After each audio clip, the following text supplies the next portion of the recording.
بسم الله الرحمن الرحيم. يا مساء الخير على أعزائي المشاهدين، وحلقة جديدة من خلال قناتي على اليوتيوب، وكمان تابعوني من خلال صفحتي على الفيسبوك. الدنيا والعة. اتحاد الكرة بوظ الكرة المصرية. اتحاد الكرة كل المشاكل اللي في الكرة المصرية من اتحاد الكرة. لا بلوم على الزمالك، لا بلوم على إدارة الزمالك، ولا بلوم على إدارة الأهلي. بلوم على إدارة الزمالك في حل المشاكل وفي طرح المشكلة. هي دي مشكلة نادي الزمالك. الإدارة في نادي الزمالك إدارة عشوائية، مفيش تخطيط.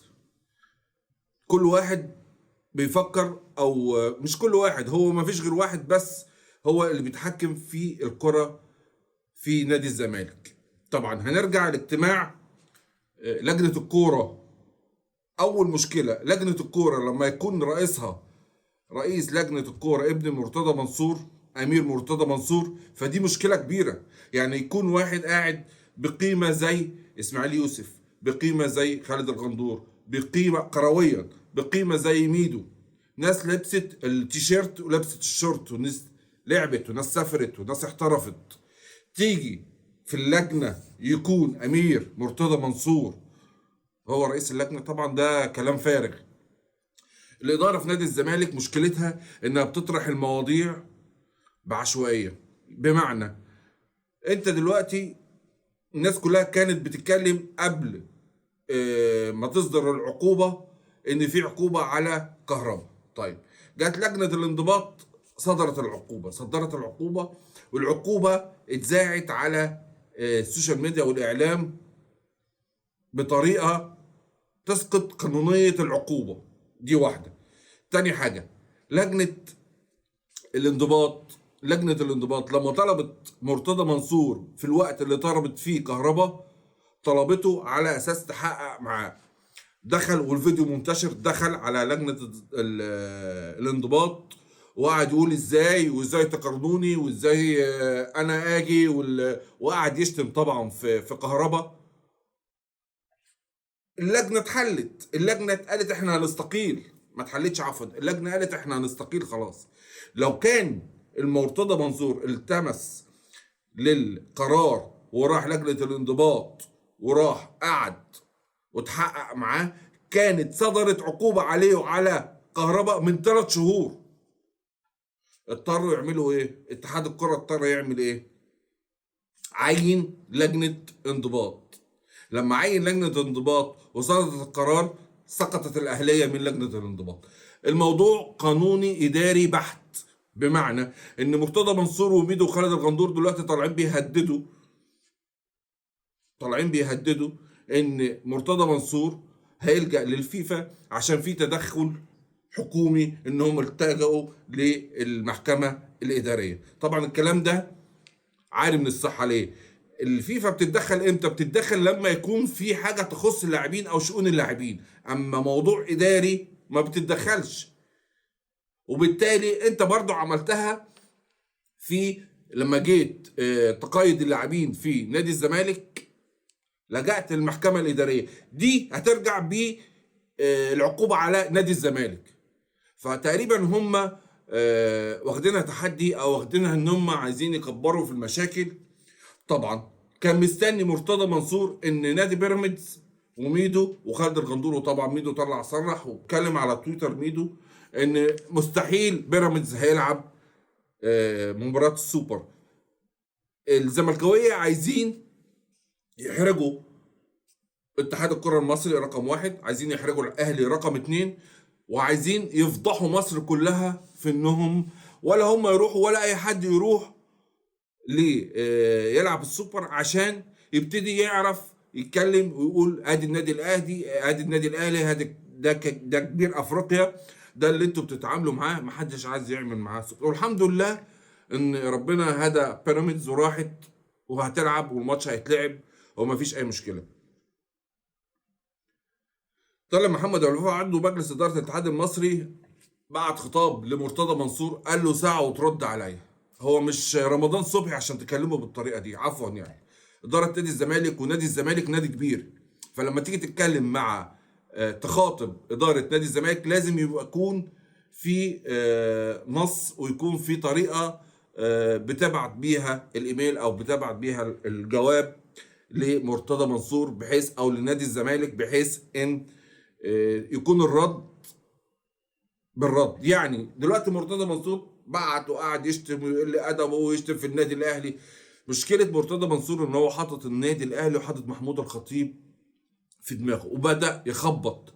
واللي ورطه في الموضوع ده مين اللي ورطه اساسا في موضوع الانسحاب؟ خالد الغندور وميدو. خالد الغندور وميدو دلوقتي هم بيفكروا مع بعض انهم يوصلوا لاداره نادي الزمالك ويوقعوا اداره نادي الزمالك. قصه معموله وان هم فاهمين ان هم بيلعبوا لمصلحه نادي الزمالك وكرامه نادي الزمالك. كلام فارغ طبعا. لما انت تورط ناديك في ان هو ينسحب من بطوله زي ديت هتقولوا بطوله مش مهمه. طب وبعدين انت زيرو بطولات. يعني لو كنت رحت ولعبت البطوله دي مش كنت ممكن تكسب النادي الاهلي؟ وده يعتبر باب عشان خاطر عشان باب عشان خاطر البطوله العربيه اللي انت هتلعبها اكنها بروفا يا اخي. وممكن تكسب وتديك دفعه اللي انت تخش البطوله العربيه. انتوا هتتقطعوا في البطوله العربيه بالمنظر ده وبالمستوى ده. انت دلوقتي لما هتلاعب النادي الاهلي تكسب او تخسر مش هي دي المشكله، بس هتعرف انت مستواك فين دلوقتي. لما تروح البطوله العربيه هتعرف مستواك فين. فللاسف انتوا ما استفدتوش حاجه خالص من الانسحاب. اداره النادي الاهلي مش هنقول انها ما عندهاش مشاكل، عندها مشاكل، والمشاكل اساسا مش في النادي الاهلي. المشاكل اساسا من الاتحاد المصري لكرة القدم اللي هو متخبط اداريا طول عمره على كده، من ايام هاني ابو ريده ومن ايام الله يرحمه سمير زاهر الله وجمال علام وبركات وحازم امام. في مرتزقه في المواضيع دي. يعني هو الموضوع اتحاد الكره المصري ده اللي بيمسك في الكرسي ما بيسيبوش عشان فيه استفاده. زي ما مرتضى منصور ماسك في الكرسي بتاع رئيس نادي الزمالك هو وولاده عشان خاطر برضه بيعيد عليهم بالمصلحه. مرتضى منصور بيستفاد ماديا هو وولاده في العزبه بتاعتهم ماديا. طول ما في مرتضى منصور وطول ما في اتحاد الكوره وطول ما في الاداره المتخبطه ديت وطول ما في المرتزقه دي مش هنوصل غير اللي احنا فيه ده دلوقتي. اللي احنا فيه اللي هو ايه؟ اللي احنا شكلنا بقى وحش قوي قوي قوي قوي، مش عارفين ننظم مباراة بره مصر في مباراة السوبر. طبعا المواضيع كتيرة والاحداث كتيرة والاحداث متلاحقة وكل ساعة وكل دقيقة في جديد. بس هي النقطة كلها في الحل اللي انا بقوله. ادارة نادي الزمالك طول ما هي بمرتضى منصور للاسف نادي الزمالك في النازل. الفتره اللي خد فيها 2 دوري و2 كاس وصل للناس وصدقهم من كتر هو بيتكلم على ان هو خد 2 دوري وكاس 2 دوري وكاس 2 دوري وكاس. الناس ما بقاش فارق معاها خلاص. احنا خدنا 2 دوري وكاس وناموا عليهم. هيقعدوا على 10 سنين كمان يتكلموا يقول لك احنا خدنا 2 دوري و2 كاس او 2 دوري وكاس. يعني وصل الناس لمرحله ما مش عايزه جديد خلاص. ان هو لدرجه ان الناس كتيره قوي من الزملكاويه بتأيد مرتضى منصور عشان ما يروحش يلعب ويثبت حقه. تثبت حقك في ايه يا عم؟ روح العب الماتش وبعدين كده ارجع وشوف العقوبه. ما هي نفس المشكله برضو. ما انت النادي الاهلي 3 شهور عدت وجاي تقول لك قبل ماتش السوبر نعاقب كهرباء. يا جماعه 12 مباراه ومنهم اول مباراه هتبقى مباراه السوبر. طب ما هو لازم النادي الاهلي يحافظ على حق اللعيبه بتاعته او على كهرباء بالذات ويحافظ على ان هو يلعب المباراه كامل العدد.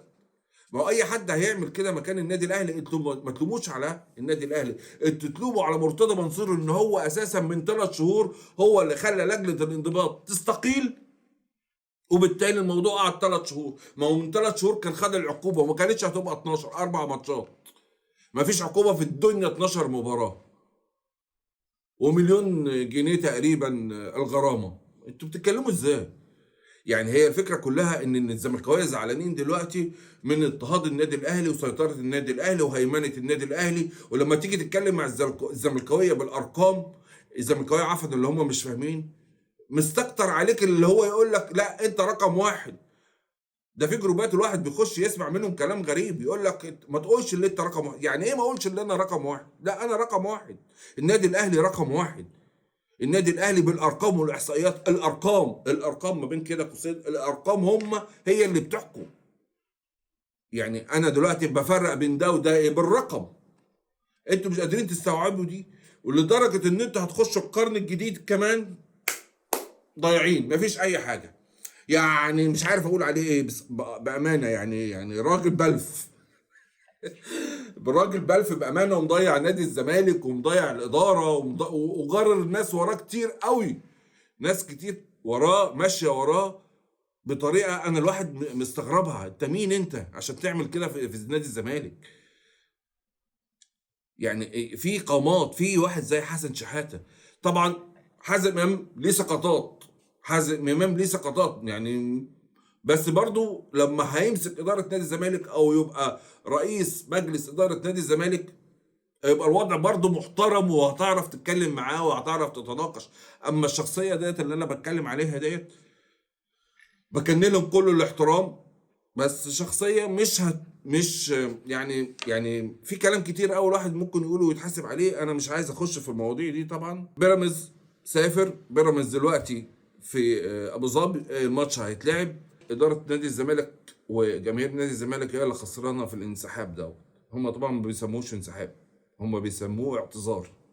ما علينا، الانسحاب والاعتذار واحد يعني. في الاخر برضو انت عملت ايه؟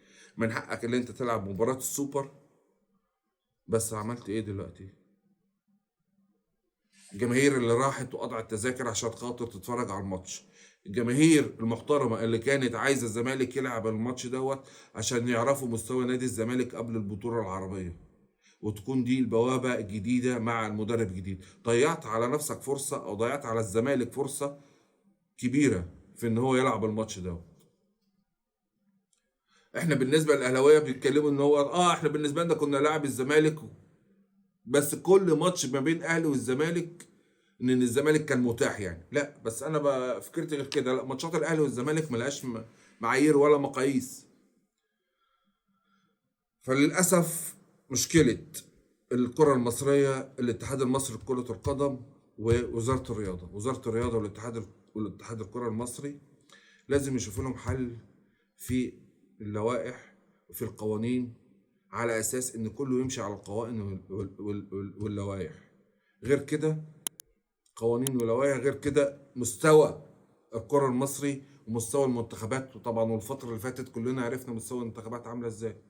المنتخبات صفر، ما ابتدتش شوية الا اهو الفترة اللي فاتت دي. ممكن نتكلم على المنتخب الاولمبي والمنتخب الكبير. مع نهاية الأخبار ديت، تابعوني إن شاء الله، هيكون في أخبار تانية جديدة وفي أحداث تانية جديدة.